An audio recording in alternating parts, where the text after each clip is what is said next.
Hello students, this is numerical analysis lecture 43, 44 and 45. In previous lecture we have started the optimization techniques.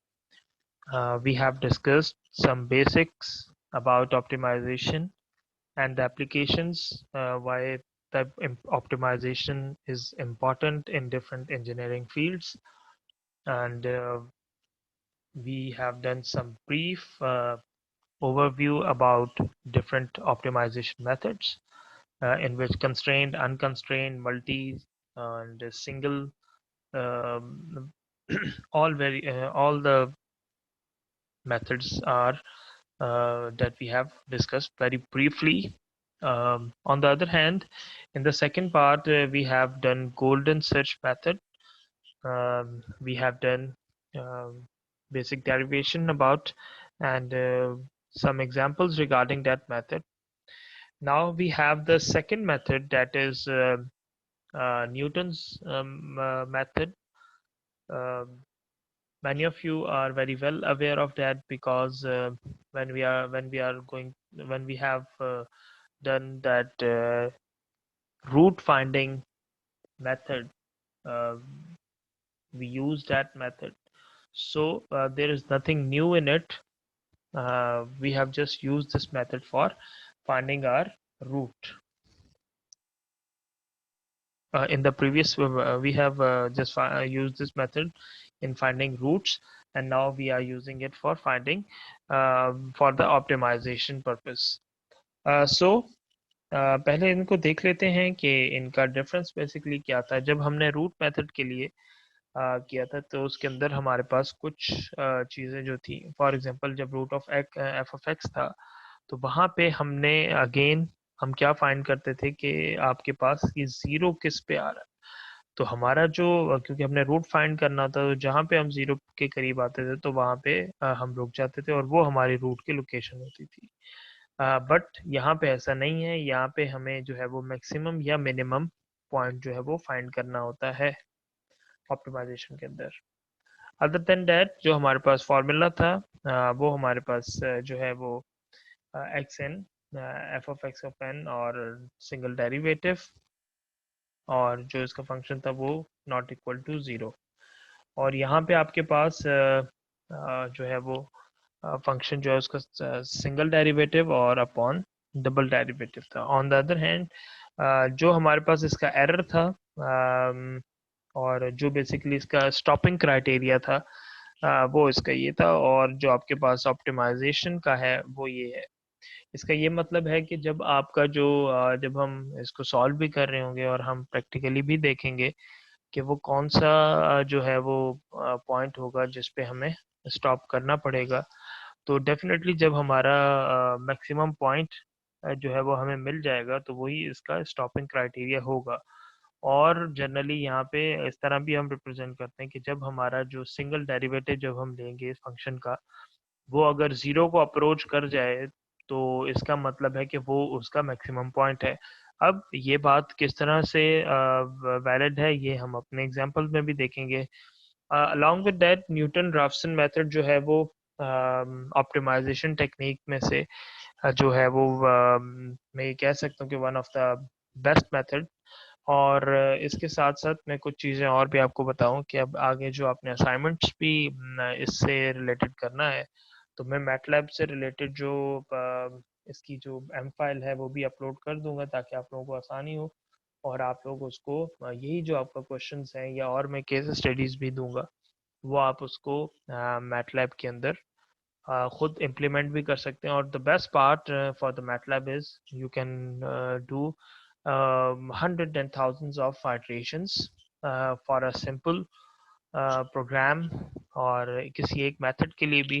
क्योंकि आप ये देखते हैं कि यहाँ पे जब आपको आइट्रेशन करनी पड़ती है, तो आपको कितना ज़्यादा जो है वो एक टाइम रिक्वायर होता है, आपको कैलकुलेशन रिक्वायर्ड होती है, और इसी तरह फिर बहुत ज़्यादा जो वो प्रोसेस हो जाता है, वो टाइम कंज्यूमर आपके लिए हो जाता है।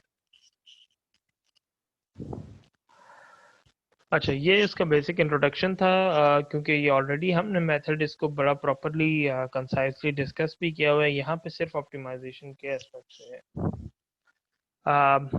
मैंने जो इसके अंदर अभी सिलेक्शन की है वो एक आपकी एग्जांपल की है, और एक जो है वो एंड ऑफ चैप्टर है, उसको देखा है, और ताकि जो है वो आप लोगों को समझ में आए। यहाँ पे आप हमारे पास जो क्वेश्चन है उसके अंदर हमसे use Newton method to find the maximum of F of X, और ये आपको फंक्शन दिया हुआ है। अब अगेन हम जब बात कर रहे थे ऑप्टिमाइजेशन टेक्निक की other than the root method, तो हमने यही डिस्कस किया था कि जो ऑप्टिमाइजेशन है और जो आपके पास बेसिकली जो जो आपके पास रूट मेथड है उनके अंदर क्या डिफरेंस है, वो आपके पास यही है कि यहाँ पे हम क्या कर रहे होते हैं कि यहाँ पे आप इस तरह फॉर एग्जांपल ये आपके पास साइन वेव है। अब इस साइन का जो है वो मैक्सिमम आपको कहाँ मिल रहा है, तो फॉर एग्जांपल मैक्सिमम मुझे इस पॉइंट पे मिल रहा है। तो अब यही जो मैक्सिमम को फाइंड करना है, यही मेरी क्या है, रिक्वायरमेंट। लेकिन जब मेरी रिक्वायरमेंट थी कि रूट को फाइंड करना है, तो तब मैंने फिर रूट को फाइंड किया। ठीक है, इसी तरह यहाँ पे मैक्सिमम की बात हो रही है, और जब वो मिनिमम की बात करेंगे तो ये हमारा जो है वो मिनिमम पॉइंट होगा। तो अगेन जब भी आप क्वेश्चन को सॉल्व करें तो अपने माइंड में वो एप्लीकेशंस लाजमी लाएं जो हमने बिल्कुल स्टार्ट ऑफ द चैप्टर में जो है वो डिस्कस भी की थी, कि हम ये मैक्सिमम और मिनिमम का जो है वो अ,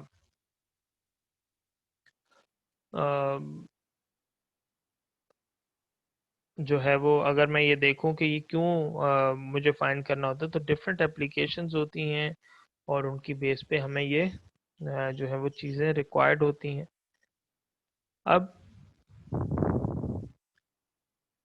मैं ये देखूं कि यहाँ पे आपके पास जो फंक्शन है और वो है 2 sin x - x² / 10। अब यहाँ पे इनिशियल कंडीशन आपको x0 क्या गिवन है, 2.5। अब जब भी आप क्वेश्चन सॉल्व करें तो इजी वे क्या है कि आप पहले से, क्योंकि यहाँ पे जो है वो ये जो फंक्शन है, ये मेथड ऐसा है कि यहाँ पे इसका सिंगल डेरिवेटिव भी यूज, यानी फर्स्ट डेरिवेटिव भी यूज होगा और इसका सेकंड डेरिवेटिव भी यूज होगा। तो वो आप पहले से निकाल लें, और ताकि जो है वो फिर आपको बाकी जो फार्मूला या जब आप आइट्रेशन कर रहे हैं तो उसके अंदर फिर आपको जो है वो परेशानी ना हो। सो अगर मैं यहाँ पे ये देखता हूँ कि मैंने इसका जो फर्स्ट ऑर्डर डेरिवेटिव फाइंड किया, तो मेरे पास एफ ऑफ एक्स, क्योंकि तो 2 cos x - x/5, और जो उसका डबल डेरिवेटिव था वो -2 sin of x - 1/5 आया। अब क्योंकि हमें फॉर्मूला पता है, वो हम ऊपर डिस्कस कर चुके हैं कि xn+1 xn माइनस फंक्शन का सिंगल डेरिवेटिव, फिर फंक्शन का ओवर फंक्शन का डबल डेरिवेटिव। n आपके पास क्या है, n आपके पास नंबर ऑफ आइट्रेशंस हैं।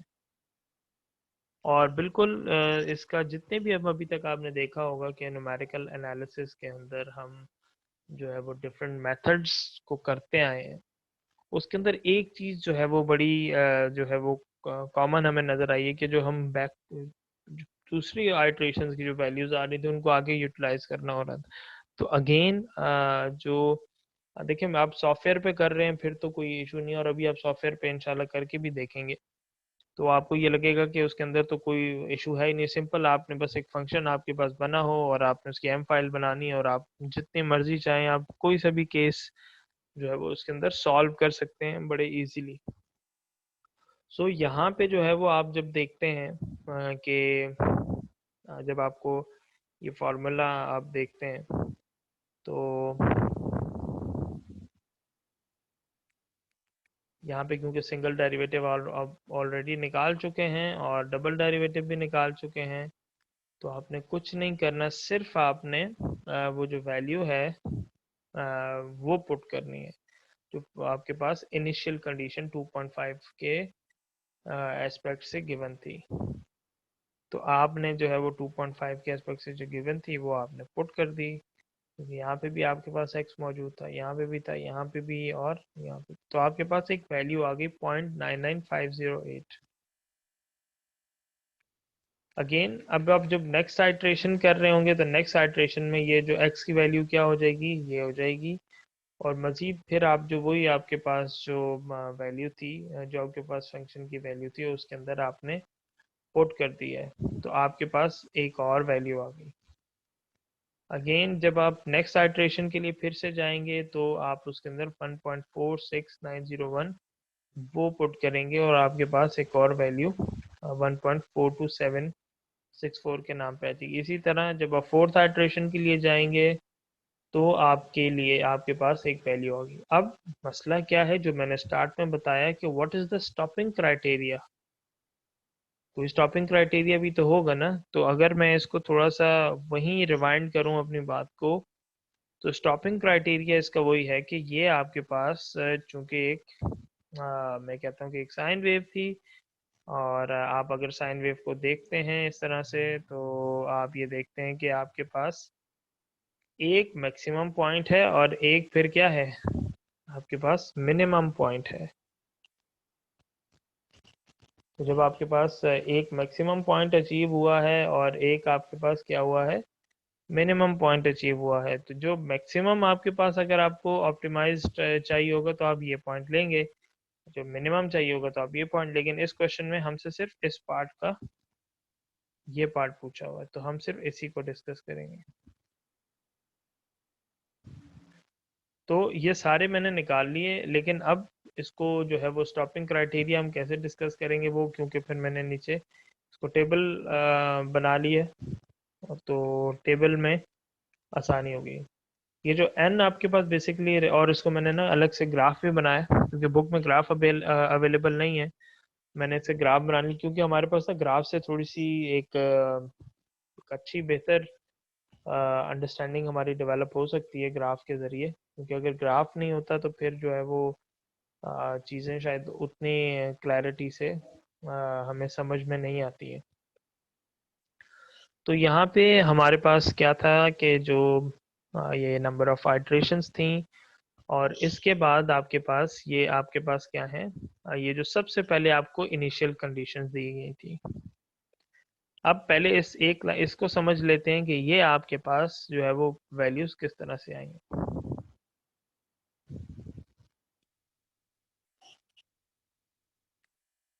जब आप x 2.5 की बात कर रहे थे, यानी जो वो इनिशियल कंडीशन है, जब वो रखी गई तो उसके अंदर जो फंक्शन की वैल्यू है वो आपके पास क्या आई है,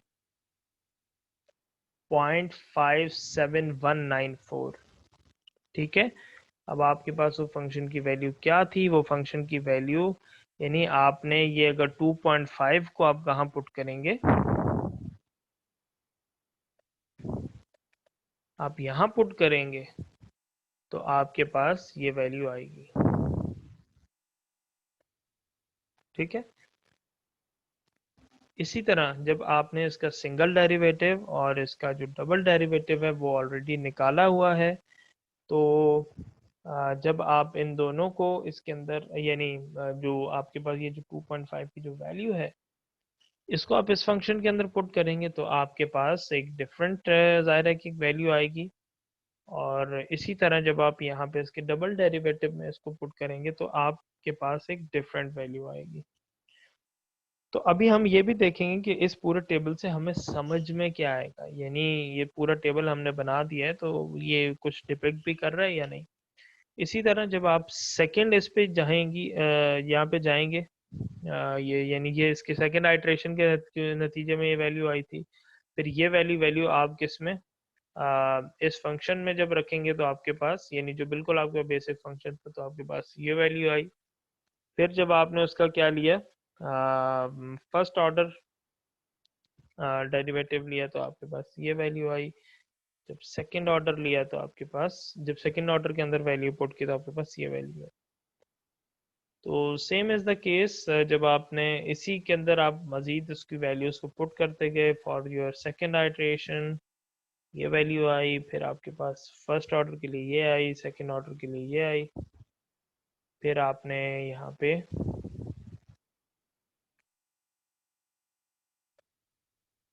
ये जो फर्स्ट ऑर्डर के लिए आप जो आपने x की वैल्यू थी, फिर आप F of x first order के लिए, फिर आप सॉरी ये फंक्शन के लिए, फिर फर्स्ट ऑर्डर, फिर सेकंड ऑर्डर, तो ये आपने पूरा एक टेबल इस तरह से बना लिया। अब ये डिपिक्ट क्या कर रहा है, सबसे पहले याद रखिएगा कि ये जो आपका जो फंक्शन जो फर्स्ट डेरिवेटिव का है,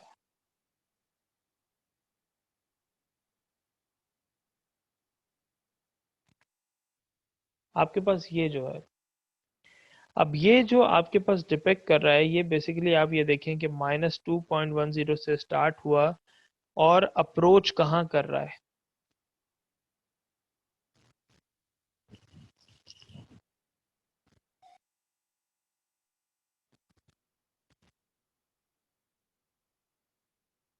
अप्रोच कर रहा है ये आपका बेसिकली 0 की तरफ।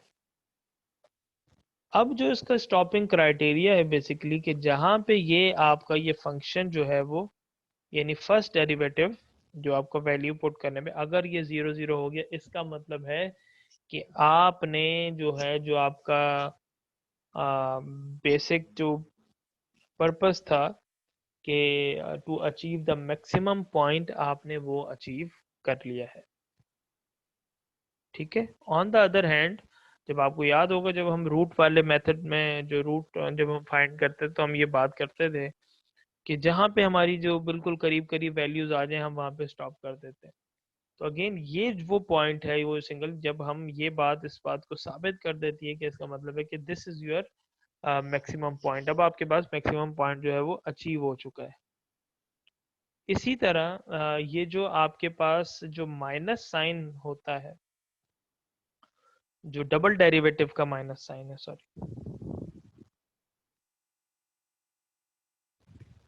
ये जो आपके पास डबल डेरिवेटिव का जो माइनस साइन है, ये बेसिकली आपको ये बता रहा है कि जब तक ये माइनस वैल्यू में जा रहा है तो इसका मतलब है कि ये जो है वो आपके जो है वो मैक्सिमम वैल्यू को अप्रोच कर रहा है। ठीक है। तो अगर ये पॉजिटिव हो जाएगा तो इसका मतलब है ये जो है वो मिनिमम वैल्यू की तरफ जाना शुरू हो गया। ठीक है। तो इस जो टेबल है इससे हमें ये समझ में आता है। इसी तरह ये जो आपके पास एफ ऑफ एक्स है, और ये जो एफ ऑफ एक्स है आपका, ये जो रिप्रेजेंटेशन है इसकी वो कुछ इस तरह से है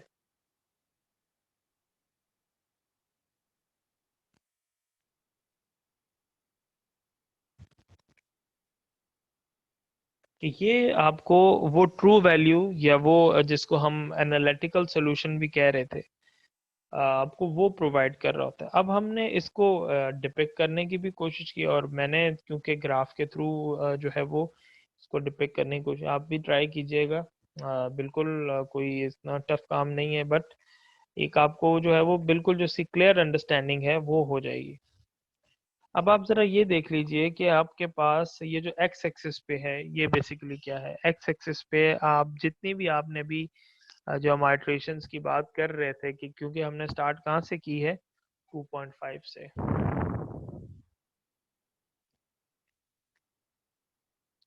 यहाँ से आपने स्टार्ट की है, और इसके बाद जो है वो आपने 2.5 के पे आपकी एक वैल्यू आई, और इसी तरह फिर आप जब अपने नेक्स्ट उसको देखते हैं कि नेक्स्ट आपके पास क्या थी, 0.99 थी, यानी 1 के अक्रॉस यहाँ पे,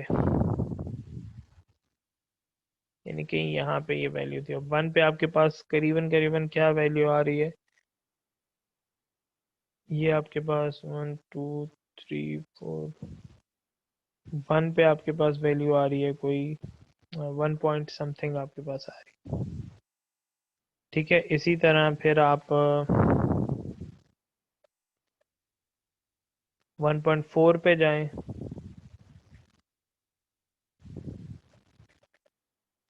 आप 1.4 यहाँ पे जाएंगे तो यहाँ भी आपके पास 1.7 के करीब आपको एक वैल्यू नज़र आ रही है।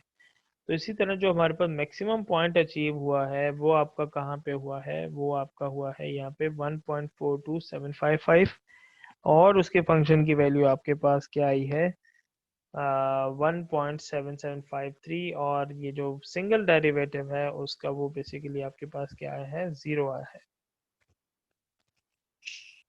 तो जब वो 0 आया है तो क्या डिपिक्ट कर रहा था कि आपके पास ये जो पॉइंट है,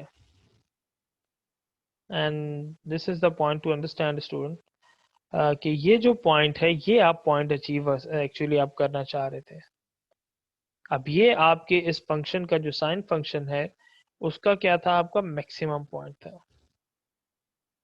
ऑन द अदर हैंड मैंने उसकी आसानी के लिए uh, इसको यहाँ पे थोड़ा सा ये भी प्लॉट भी किया है, क्योंकि साइन वेव है। अगर मैं, क्योंकि अभी आपको क्वेश्चन के अंदर नहीं कहा गया है कि आप इसका मिनिमम भी फाइंड करें, बट अगर मुझे मिनिमम भी फाइंड करना है तो मैं यहाँ से इसका, क्योंकि आपके पास ग्राफ है, तो हमने यहाँ पे इसका मिनिमम भी देख लिया कि ये आपका जो है फिर मिनिमम पॉइंट है यहाँ पे। और बेसिकली ये आपके पास साइन वेव थी, तो यहाँ पे आपके पास ये काम हो सकता है। अब ये इसकी एप्लीकेशन, एक और एप्लीकेशन है अगर मैं आपको बताऊं, और वहाँ पे आप उसको अचीव भी कर सकते हैं, आप उसको जो है वो उसको चेक भी कर सकते हैं कि फॉर एग्जांपल आपने नाम सुना होगा अभी बदल के, शायद अभी तक आपने ना वो किया हो कि एक जो है वो आपके पास जो है वो एमपीपीटी होता है, यानी मैक्सिमम पावर पॉइंट ट्रैकिंग, जो बेसिकली ज़्यादातर सोलर्स के अंदर भी आजकल यूज़ हो रहा है बैटरी चार्जिंग पर्पसेस के लिए, और भी उसके काफ़ी पर्पस है। तो वो आप देखें कि अगर आपको कॉन्स्टेंटली, क्योंकि हमें वहाँ पे हमें एक बात पता है कि हम जब भी आईवी कर्व बनाते हैं तो एक बात हमें समझ में आती है कि जब भी हम आईवी कर्व बनाते हैं तो हमें एक करंट और जो वोल्टेज है वो हमेशा क्या हो रहे होते हैं, वो एक दूसरे के उलट चल रहे होते हैं। अब यहाँ पे जब कहीं मेरे पास करंट ज़्यादा है तो वोल्टेज कम है, और वोल्टेज कम है तो करंट ज़्यादा है। अब जो मेरे पास जो वो अल्गोरिथम होता है वो हमेशा मुझे क्या बता के रखता है कि वो कौन सा ऐसा पॉइंट है जहाँ पे मेरे पास जो है वो मैक्सिमम पॉइंट मुझे मिल सकता है। ठीक है, और इसी वजह से आपने उसको, अगर इसको सर्च आउट भी कीजिएगा, उसको आप क्या कहते हैं, एम पी पी टी, यानी maximum power power point tracking. अब ये जो मैक्सिमम पावर पॉइंट ट्रैकिंग है ये बेसिकली है क्या, ये मैक्सिमम पावर पॉइंट ट्रैकिंग यही है कि ये हमेशा वो उस आई और वी का जो है वो उसके अंदर आपके पास बेस्ट वो कौन सा पॉइंट है कि जहाँ पे आपको मैक्सिमम पावर अचीव हो रही है। तो जैसे ही आपके पास वो मैक्सिमम पावर अचीव होती है तो आप फॉरन क्या ये बात ये कहते हैं कि अब अगर यही कॉन्स्टेंटली आपके पास एक ऐसा अल्गोरिथम डिजाइन हो जाए जो आपको कंटिन्यूसली उस जो है वो मैक्सिमम पॉइंट पे रखे, तो आप नहीं समझते कि आपके सिस्टम की जो है वो एफिशिएंसी बेहतर हो जाएगी।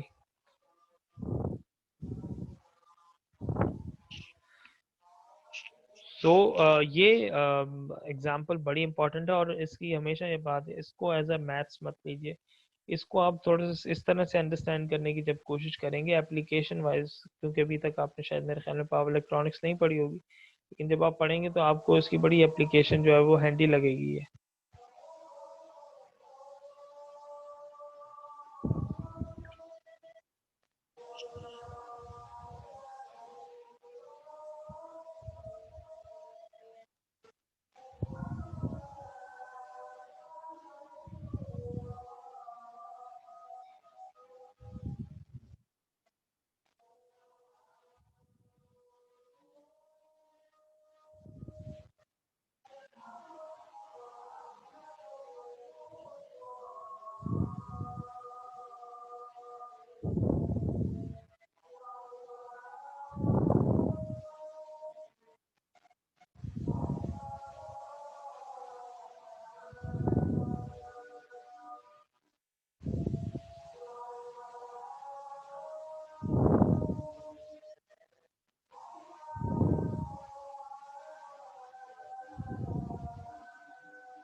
अच्छा, यहाँ पे हम अब इसकी एक और एग्जांपल भी देख लेते हैं जो कि एंड ऑफ चैप्टर है, आई थिंक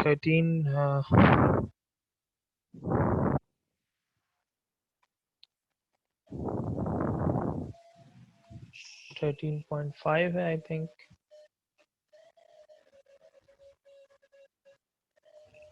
जी, यहाँ पे आपके पास फंक्शन की वैल्यू गिवन है -1.5 एक्स की पावर 6 -2x4 प्लस 12x, ये आपको फंक्शन गिवन है। और यहाँ पे आपको जो इनिशियल कंडीशन दी गई है वो 2 दी गई है। सो यहाँ पे आप जब देखते हैं तो आपने जैसे फंक्शन है उसका फर्स्ट डेरिवेटिव ले लेंगे तो डेफिनेटली ये आपके पास -9x -8x³ प्लस 12। और अब आप जब उसका डबल डेरिवेटिव लेते हैं तो -45x4 -24x² आता है। तो जैसे ही मैं फर्स्ट आइट्रेशन की तरफ मूव करता हूँ तो यहाँ पे मुझे वही मैं फार्मूला अप्लाई करता हूँ, तो मेरे पास जो फर्स्ट वैल्यू x1 की आती है वो -1.583 आती है। इसी तरह मैं जब सेकंड यानी n=1 की तरफ जाता हूँ तो मेरे पास एक और वैल्यू आती है। और और उसके साथ साथ में इसका जो फंक्शन वैल्यू है, यानी ये जो x2 की वैल्यू है, ये जो ऊपर मेन फंक्शन है f(x), ये वाला इसके अंदर मैं डाल दूंगा तो मेरे पास क्या वो ट्रू वैल्यू आ जाएगी, यानी जिसको हम एनालिटिकल वैल्यू कहते हैं, तो वो मेरे पास आ जाएगी। इसी तरह मैं यहाँ पे जाऊँ तो मेरे पास n=2 रखा और वो फिर ट्रू जो है वो फंक्शन की वैल्यू मेरे पास आ गई।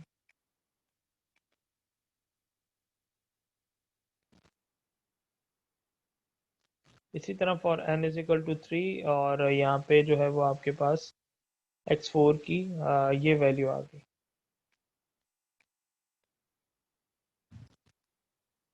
इसी तरह आप आगे चलते रहे और आपको ये जो x5 है मतलब जो n=4 पे उसकी ये वैल्यू आपको मिल गई।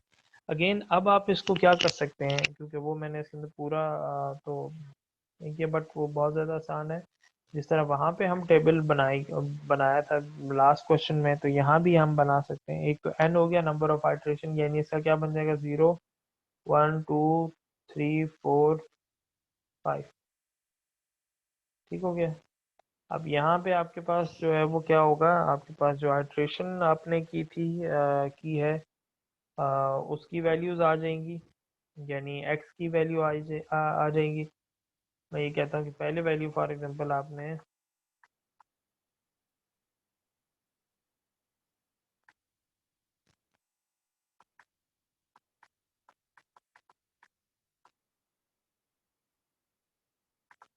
पहली वैल्यू आपके पास क्या थी 2 थी।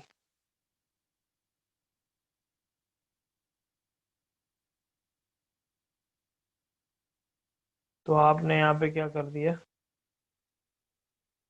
यहाँ पे आपने 2 लिख दिया। और इसी तरह जब आप उसकी ट्रू वैल्यू निकालने जाएंगे तो आप सिंपल इस 2 को कहाँ पे रख के देखेंगे, ये जो 2 है ये आपके पास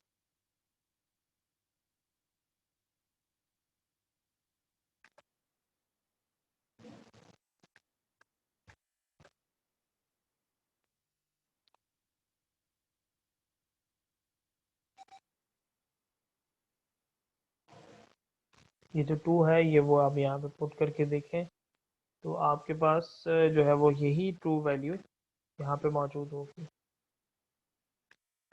ये जो -17.20, यानी जिसको हम क्या कह रहे थे f(x).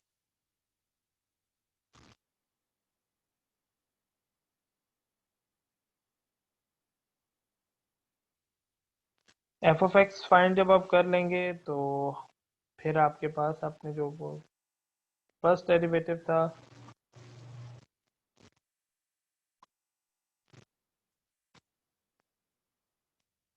वो फाइंड कर लेंगे। आप जो सेम ये जो वैल्यू आई थी वो आप उसके अंदर पुट कर देंगे तो आपके पास जो है वो फर्स्ट डेरिवेटिव आ जाएगा। इसी तरह जब आपने सेकेंड डेरिवेटिव उसका फाइंड करना होगा और उसकी वैल्यू फाइंड करनी होगी तो आप यही जो आपके पास ये 2 है कि आप उसके अंदर वैल्यू पुट कर देंगे।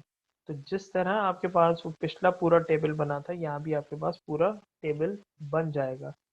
एंड जब वो आपके पास टेबल बनेगा तो एक बात आपको जो है वो समझ में आनी चाहिए कि जो जो मैंने टेक्निक बताई कि जो फर्स्ट आपका डेरिवेटिव होगा, जो वो जब वो जीरो को अप्रोच करने लग जाए, यानी नंबर ऑफ आइटरेशंस पे, तो इसका क्या मतलब है? इसका मतलब ये है कि फिर आप जो है वो अपने उस जो जो मैक्सिमम पॉइंट है उसकी तरफ आप जा रहे हैं।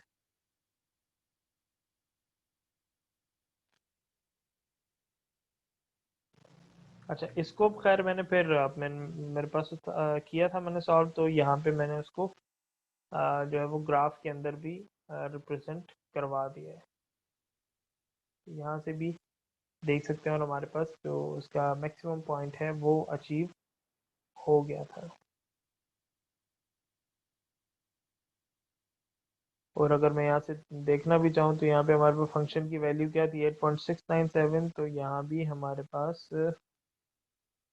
जो है वो 8.967 ही जो है वो डिपिक्ट कर रही है। और कहाँ पे कर रही है? 0.917 पे। तो आप एक्स एक्सिस पे देख सकते हैं कि 0.917 यहीं पे कहीं इस जगह पे लाई कर रहा है। तो 0.917 पे आपके पास ये मैक्सिमम वैल्यू अचीव हो गई, जो कि क्वेश्चन के अंदर पूछा गया था। और with the help of Newton-Raphson method used for optimization, उसके एस्पेक्ट से जो है वो पूछा गया था।